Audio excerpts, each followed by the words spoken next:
A blessed, blessed Thursday morning po sa ating lahat. Good morning, good morning, good morning. Mapagpalang umaga po.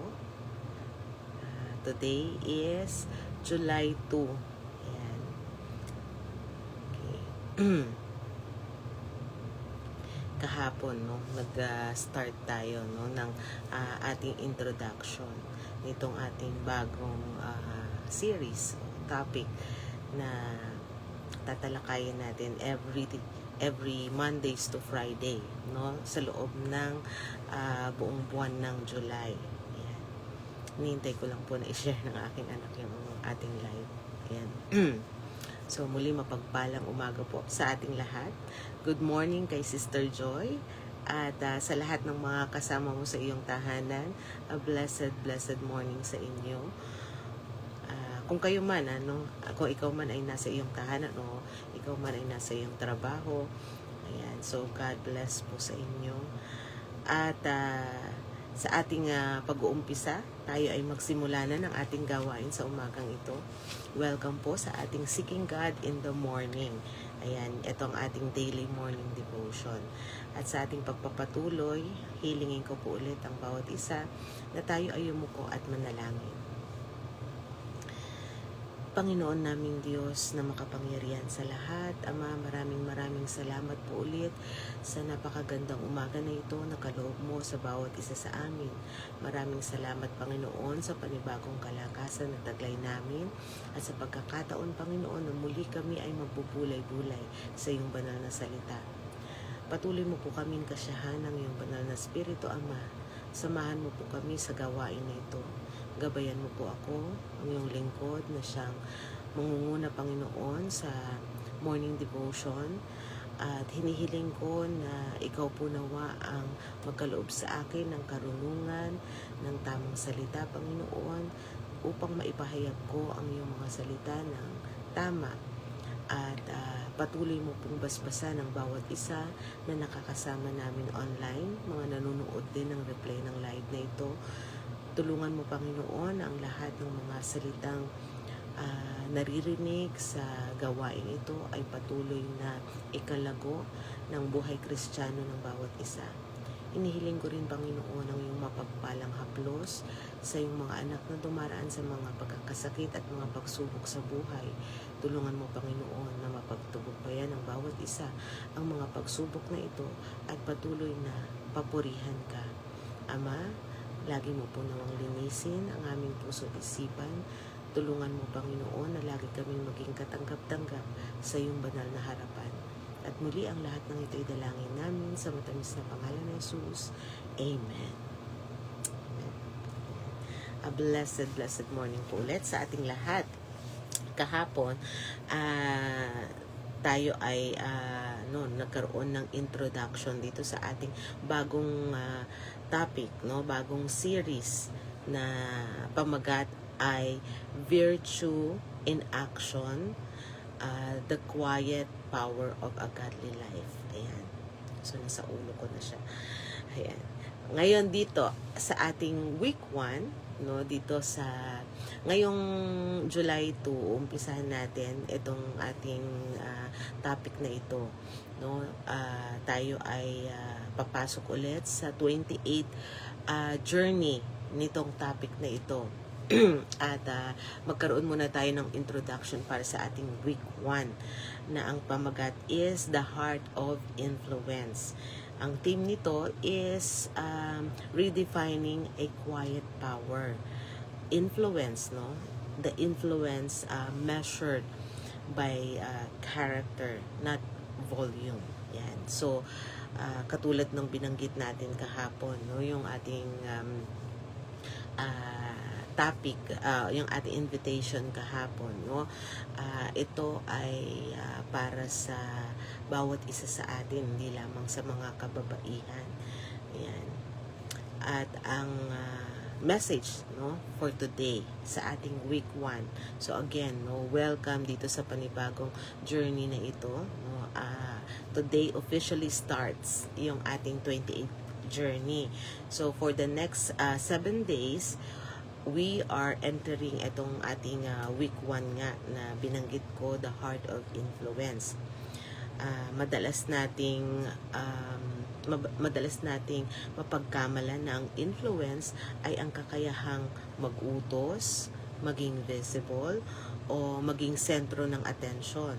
Pero kung titignan natin ang puso ng ating Panginoong Diyos, kung sisilipin natin, no, sa banal na kasulatan, no, mababasa natin yung damdamin ng ating Panginoong Diyos. Ang tunay na impluwensya ay nagsisimula sa puso, no, sa kaloob-looban.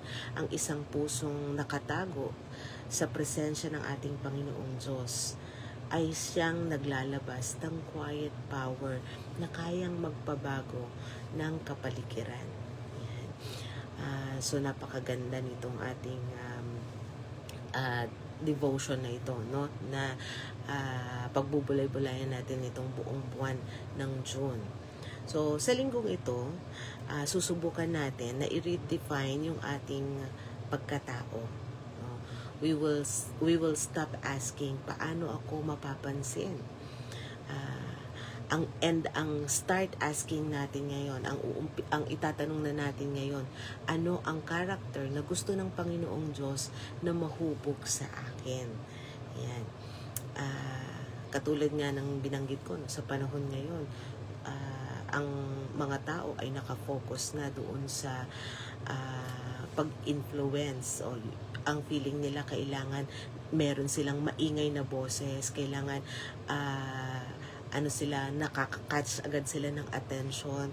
Pero dito nga, no, sa ating pag-aaral, natutunan natin na ang pinakamahalaga ay yung tayo ay sumusunod o naka-align sa ating Panginoong Diyos, at meron tayong puso na tumatalima, ayan, sa ating Panginoong Diyos.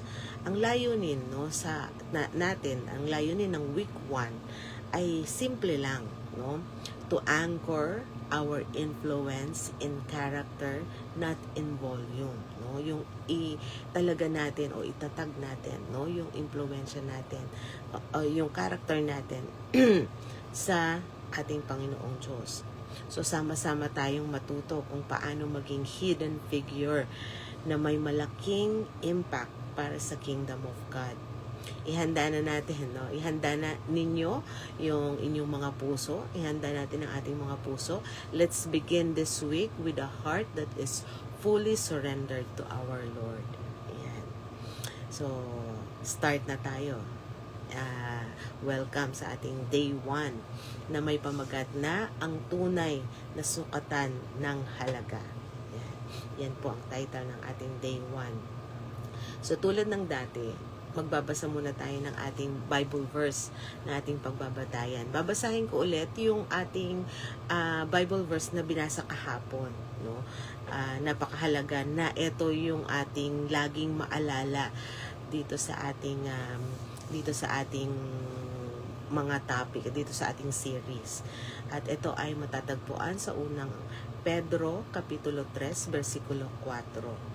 At ito po yung sinasabi sa Tagalog version, King James Tagalog version. Ang sabi niya, kundi ang pagkataong natatago sa puso na may damit na walang kasiraan ng espiritong maamo at payapa, na may malaking halaga sa paningin ng Diyos. Amen. At sa Lucas, aklat naman sa Lucas, no? Luke chapter 10 verse 39. Ito po yung sinasabi ulit sa Tagalog version, King James Tagalog version. At siya'y may isang kapatid na babae na tinawag na Maria, na naupo rin sa paanan ng Panginoon at nakinig sa kaniyang salita. Amen, amen.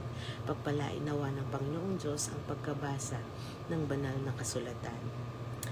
So, ngayong araw na ito, sisimulan natin ang ating 28 journey na Virtue in Action, the Quiet Power of a Godly Life. Sabi sa ating verse na nabasa ngayong umagang ito, ang tunay na kagandahan ay hindi nakikita sa kung gaano tayo ka-loud o ka-visible. Yeah. Ito ay nakikita sa natatagong puso na meron tayo. Sa mundong ito, na in a world, no, that screams for attention, God values the quiet, gentle, and peaceful spirit. Ayan. So, isipin natin, no, katulad nung binasa natin sa Lucas kanina, isipin natin si Maria ng Betanya. Hindi siya ang babaeng laging nasa unahan o nagsasalita ng malakas. Nung bumisita ang ating Panginoong Hesus sa kanilang bahay, habang si Marta, no, yung kanyang kapatid, ay abalang-abala sa mga gawaing bahay. No, medyo maingay siya, busy siya. Si Maria ay tahimik na nakaupo sa paanan ng ating Panginoong Hesus. She chose the better part. No, she understood that being near God is more important than being seen by people. No? Her quiet power was her ability to sit still and listen, which prepared her heart for the moment that truly mattered. No? Yung pinakamahalaga, yung attention niya, no, sa ating Panginoong Diyos. Ayan. So, dito ko rin naalala, no, yung pelikulang Hidden Figures, no, na hindi ko alam kung napanood nyo na ito, no, yung, pero binanggit ko ito nung kahapon yata, binanggit ko kahapon, no, yung Hidden Figures, no, tungkol sa tatlong kababaihan na nagtatrabaho sa NASA noong 70s. Yun. So, sina Katherine Johnson, Dorothy Vogue, at Mary Jackson. So, sa panahon na ang mga babae, lalo na ang mga African-American women, no, ay hindi pinapahalagahan sa science at math. Sila ay nananatili, sila ay tahimik lamang, ano? Tahimik pero matyaga at napakagaling, no, sa kanilang trabaho. They didn't shout for recognition. They let their excellence, no, speak for them. Dahil sa kanilang quiet power at talino, napunta, no, yung mga tao sa buwan. So, pinatunayan nila na ang pagiging hidden sa mata ng mundo ay hindi hadlang para makagawa ng impact na babago sa kasaysayan. Ayan. So, napakagandang example, ano, yung sa history natin itong tatlong kababaihan na ito na aking nabanggit. Sa buhay din natin, no, sa inyo, no, meron din yan mga hidden figures. Usually, ito yung mga nanay, yung mga kababaihan na tahimik lamang, no, na gumagawa sa kanilang tahanan, nag-aasikaso, no, nagpapalaki ng mga future leaders. Ayan. Naalala ko yung sinabi nun ni Mami, no, yung nanay ng isang presidente daw sa Amerika, no, ay ni-recognize, no, ng kanyang anak na naging presidente.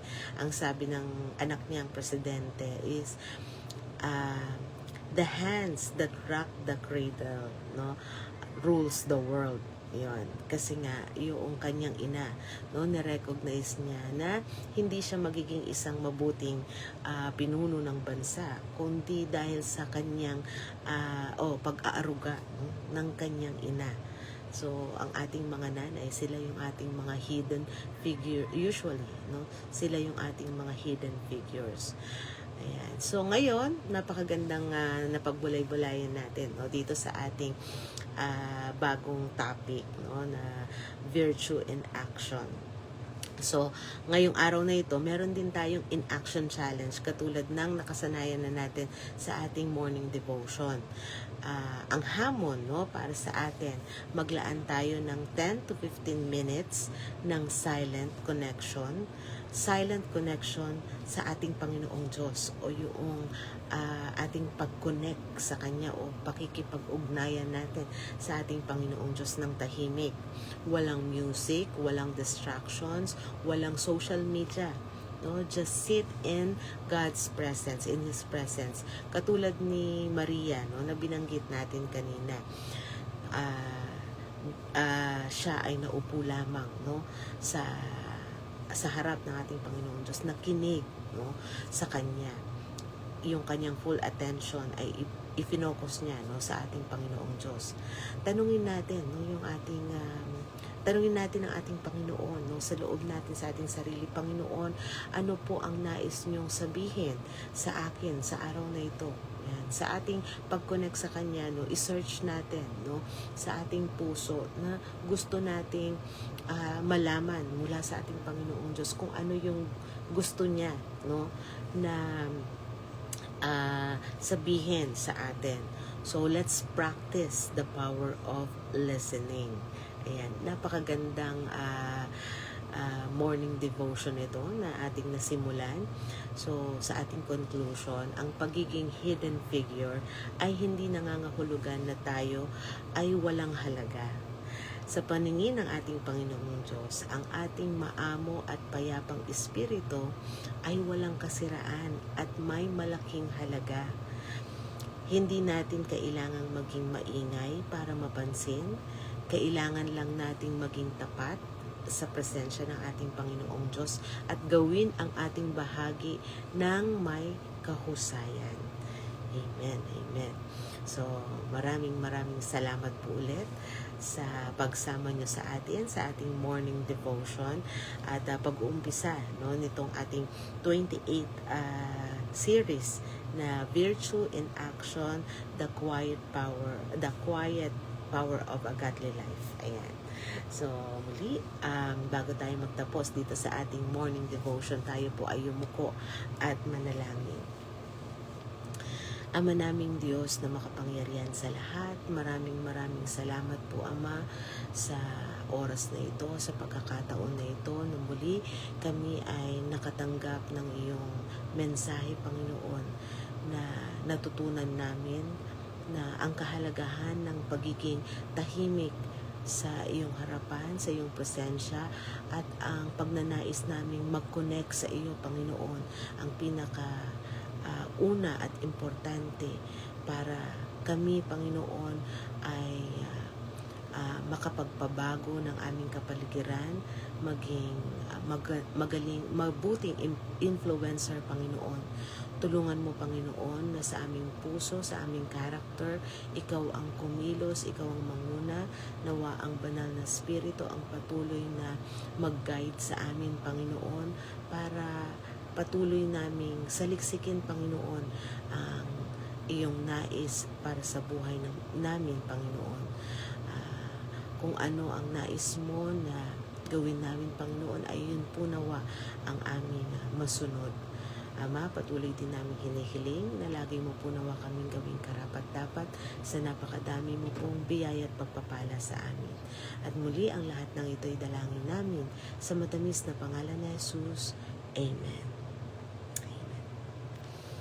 Mapagpalang umaga po ulit sa ating lahat at see you again tomorrow sa ating pagpapatuloy nitong ating topic na Virtue in Action, the quiet power of a godly life. At see you later din sa ating evening devotion sa pangunguna pa rin ni Sister Kathleen. To God be all the glory. Take care. God bless.